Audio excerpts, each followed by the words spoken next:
How you interact with the environment can have a lot to do with the genetics of you as an individual.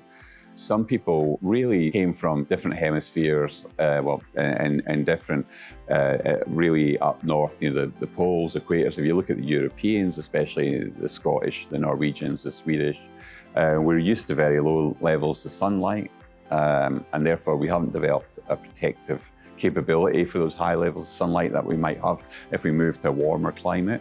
Whereas if you move closer to those warmer climates and the equator, you'll find people have darker skin, and that's really designed to stop the ultraviolet light from damaging your genetic code. But there's always yin and yangs with these kind of things. So the people with dark skin don't always fare too well in the northern hemisphere because they're just not getting enough sunlight to generate the vitamins they need to stay healthy and stay alive. So yeah, the environment's a huge impact on your genetic code. Some people are born with genetic mistakes, and that can actually increase your chance of heart disease. It can increase your chance of having cancer. And so genetics is a huge, and we're going to learn more and more about genetics, and I think it's going to be pioneer the health scene moving into the future. And you know, we're going to identify early on. For instance, if you look at Scottish people, we can't handle cholesterol as well as other Mediterranean Europeans, for instance. And that's really because our bodies grew up, we had a high fish diet.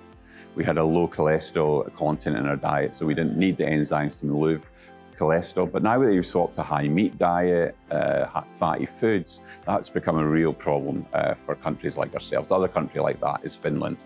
Now, Finland had the highest heart disease rates in the world, and really because people in Finland had lived for hundreds, thousands of years eating fish as a main part of the diet and didn't need the cholesterol receptors and enzymes to the same extent as people in the Mediterranean who were eating more meat.